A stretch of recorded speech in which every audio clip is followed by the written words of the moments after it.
Hello viewers, आज के video में हम देखेंगे कक्षा 9वीं गणित त्रैमासिक एग्जाम में आने वाले महत्वपूर्ण प्रश्न। तो शुरू करते हैं। प्रश्न पहला, सरल कीजिए। तो इसमें पहला जो दे रखा हुआ है ऋण 15 ऋण 16। तो इसको हम हल करेंगे। तो इसको हल करने के लिए सबसे पहले जो ऋण 15 है कोष्टक में है, तो इसको ऋण 15 हम ऐसे ही लिख देंगे। उसके बाद यहाँ पे ऋण है और कोष्टक के अंदर ऋण 15 है, तो इस ऋण का गुणा इस ऋण में पहले होगा, तो ऋण का गुणा ऋण में होगा तो ये हो जाएगा धन, और इसके बाद हम लिख देंगे यह 18। तो इस प्रकार से यदि कोष्टक में ऋण वाली संख्या और उसके बाहर भी कोई चिन्ह हो तो उस चिन्ह का गुणा पहले होता है और फिर उस संख्या को हम लिखते हैं। तो ऋण का गुणा ऋण में करा तो धन हो गया और यहाँ गया 18। अब ऋण के 15 और धन के 18 है, मतलब इन दोनों का घटाव होगा क्योंकि दो भिन्न चिन्ह है। धन और ऋण वाली संख्याएं होगी तो आपस में घटेगी ही सही, कम होगी, घटाव होगा, और चिन्ह हमेशा बड़ी संख्या का आता है। तो 18 में से 15 घटा देंगे तो 3 बचे, और 3 पे चिन्ह आएगा धन का, क्योंकि बड़ी संख्या धन की है तो यहाँ पे धन का चिन्ह लगाने की आवश्यकता नहीं होती। इसका उत्तर आया है 3। इसी प्रकार जो दूसरा सवाल है इसको अब हम हल करेंगे। तो यहाँ पे ऋण 20 है तो हमने लिख दिया ऋण 20। अब यहाँ पे ऋण और यहाँ पे धन है तो ऋण धन ऋण होगा और ये हो गया 13। अब ऋण का 20 है और ऋण का 13, दोनों ऋण ऋण वाली संख्या है तो दोनों संख्या आपस में जुड़ जाएगी और चिन्ह ऋण का आ जाएगा या फिर चिन्ह बड़ी संख्या का आ जाएगा। तो यहाँ पे हो जाएगा ऋण 20 और ऋण 13, तो यह हो जाएंगे ऋण के 33 और चिन्ह आ गया ऋण का, तो इसका उत्तर आया है ऋण का 33। इसके बाद जो तीसरा वाला है इसमें गुणा है, ऋण 3 गुणा ऋण 2। तो ये गुणा है तो गुणा में भी पहले चिन्हों का गुणा करेंगे, तो ऋण का गुणा ऋण में करेंगे, ठीक है, ऋण का गुणा ऋण में करेंगे तो धन हो जाएगा, और 3 का गुणा 2 में करा तो 6 हो गया। तो यहाँ पे उत्तर आए इसके 6। इसके बाद जो अगला है इसको हल करेंगे, तो यहाँ पे 2-2 करके हम हल कर लेंगे। तो ये क्योंकि ये भी गुणा है, ये भी गुणा और ये भी गुणा है, तो ऋण का गुणा इस ऋण में होगा तो ऋण और ऋण हो जाएंगे धन। 2 का गुणा 3 में करा तो 2 तिया 6। अब यहाँ पे इसी प्रकार ये जो यहाँ पे हम गुणा निशान लगा देंगे बीच में, और ये ऋण का 1 है और ऋण का 4 है, तो ऋण का गुणा ऋण में करा तो धन, 1 का गुणा 4 में करा तो 4, ठीक है। ये धन चिन्ह नहीं भी लगाते तो कोई फर्क नहीं पड़ता है, समझने के लिए ही लगाया है, क्योंकि धन का चिन्ह यदि आगे हो तो उसको लगाने की आवश्यकता नहीं है। अब यहाँ पे हुए हैं 6 और यहाँ पे 4 है और दोनों के बीच में गुणा है, दोनों धन की है, तो धन का धन में गुणा होने से धन ही होगा। 6 का गुणा 4 में करा तो 6 चौक 24, ठीक है, तो इसका उत्तर आया 24। इसी प्रकार अब अगला प्रश्न है 150 को 2:3 में बांटिए, ठीक है। 2:3 में बांटने के लिए हम मान लेते हैं कि इनके बीच का जो अनुपात है वो x है, ठीक है। अनुपात x है तो 2x धन 3x बराबर हो जाएगा 150, क्योंकि 150 को बांटना है, तो बराबर 2 और 3 5, x बराबर 150। अब इसके बाद हो जाएगा x बराबर 150 बटा 5। अब यहाँ इनका भाग लगा देंगे तो 5 एकम 5, 5 तिया 15 और 0, x बराबर आ गए हैं 30, ठीक है। तो यहाँ x बराबर आ गए 30, मतलब ये जो अनुपात था वो 30 है। तो अब हम देख लेते हैं, यहीं पे कर लेंगे हम, तो 2x और 3x थे यहाँ पर, ठीक है, 2x और 3x था, तो 2 और x की जगह मान आ गया 30 धन 3x था, मतलब 3 और x का मान है 30, तो 2 तिया 6 60 हुए हैं और 3 तिया 9 90। तो 2:3 में बांटना, तो इसका अनुपात हो गया है 60 और 90, ठीक है।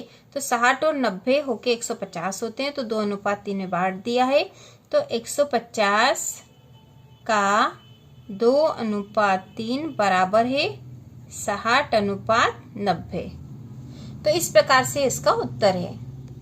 इसके बाद अगला प्रश्न है 1/4 को प्रतिशत में लिखे। तो प्रतिशत में लिखने के लिए हम 100 का गुणा कर देते हैं, ठीक है। तो 100 का गुणा 1 में हुआ तो 100 ही आएगा, 100/4। 100 में 4 का भाग लगा देंगे, तो हम सीधा भी काट सकते हैं या फिर भाग लगाकर देख सकते हैं, तो हम यहाँ भाग लगा के भी देख लेते हैं। 4 का भाग लगाना, 4 का पहाड़ा 2 बार बोलेंगे तो 4 दूना 8, 10 में से 8 कम हुए तो 2 बच्चे, ऊपर से उतारा 0, 4 का पाड़ा 5 बार बोला तो 4 और 5 20, तो यहाँ आ गए 25। तो यहाँ इनके भाग लगाने पे आए, मतलब ये 25% हो जाएगा। तो इसका उत्तर है 25%। अब अगला प्रश्न है, अवनी का भार अंतरा के भार का दुगुना है, तो दोनों के भार का अनुपात ज्ञात करें। ठीक है, दोनों के भार का अनुपात हमें ज्ञात करना है। तो अवनी का भार अंतरा के भार का दुगुना है, तो ठीक है, तो हम अंतरा का भार मान लेते हैं। तो हम लिखेंगे माना कि अंतरा का भार बराबर x है, इसलिए अवनी का भार बराबर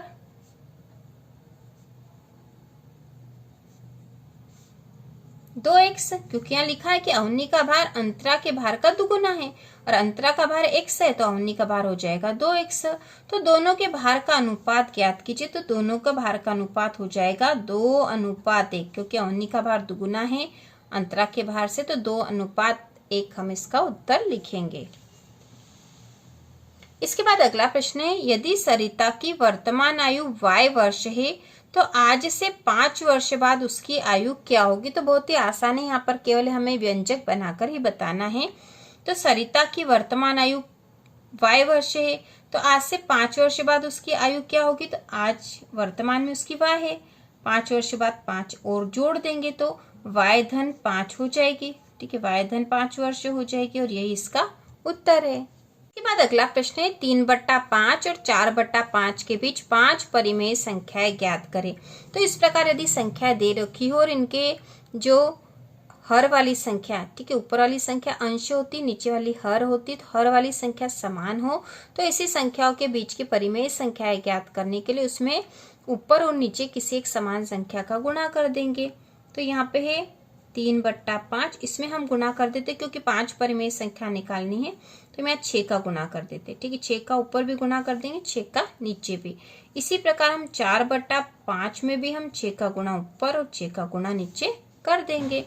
तो यहाँ पे करेंगे तो 3 का गुणा 6 में करा तो 3 छंग 18 बटा 5 का गुणा 6 में करा तो 5 छंग 30।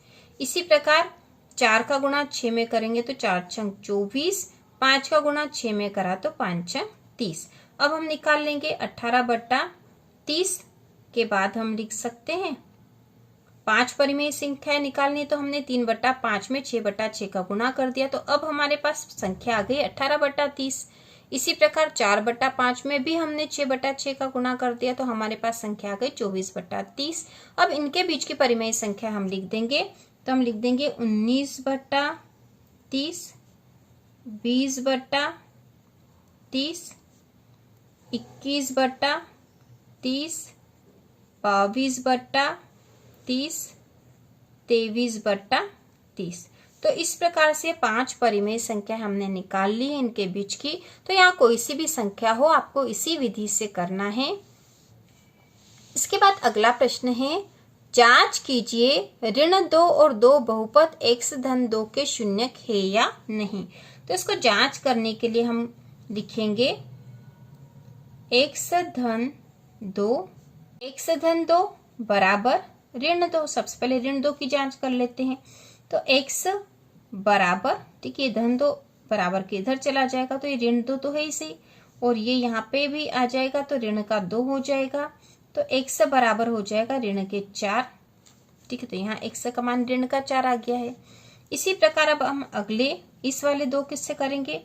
तो x धन 2 बराबर 2, x बराबर ये 2 तो है ही सही, ये धन का 2 बराबर के इधर चला गया तो ऋण का 2 हो गया, 2 में से 2 कट जाएंगे, खत्म हो जाएंगे, तो x बराबर बचा 0। तो ये जो धन का 2 था यह तो इसका शून्यक था, क्योंकि यहाँ पर इसका मान रखने पर 0 आ गया है, लेकिन ऋण का जो 2 है इसका मान रखने पर यहाँ ऋण का 4 आया है, मतलब यह शून्यक नहीं है।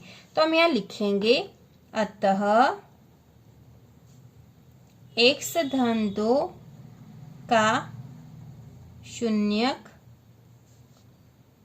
2 है। ठीक है, 2 इसका शून्यक है, ऋण 2 नहीं है। तो तो इस प्रकार से कुछ महत्वपूर्ण प्रश्न हमने करे कक्षा 9वीं गणित के, और इसी प्रकार के प्रश्न आपके एग्जाम में आएंगे। तो इसके बाद एक और वीडियो आएगा जिसमें सारे इंपॉर्टेंट क्वेश्चन होंगे। तो इसी प्रकार के और वीडियो देखने के लिए चैनल को सब्सक्राइब कीजिए।